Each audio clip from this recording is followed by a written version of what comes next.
So one thing to remember is that trauma actually affects us on a biological level. So in our body, in our mind, the cognition, and at an emotional, psychological level. So it's impacting you on all three levels.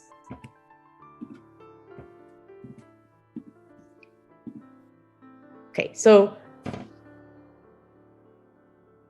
just very quickly, I wanted to put this up only because I want you to see all the parts of the brain that are actually impacted by trauma. We're not going to spend too much time on this, but the prefrontal cortex, which is the front part of our brain, like right here, everything we do from waking up, following a routine, staying organized, those of you who had to drop your children off this morning, you have to stay completely organized for that to happen, right? The prefrontal cortex is what helps you do that. And when you have trauma, this part of your brain is actually affected. So you can't stay organized. It's hard to do problem solving. It's hard to regulate your behavior, regulate your emotions. The amygdala, also located right here, that's what is responsible for our emotions, for our fear, how we make decisions. That's also part of the brain that's really affected by trauma.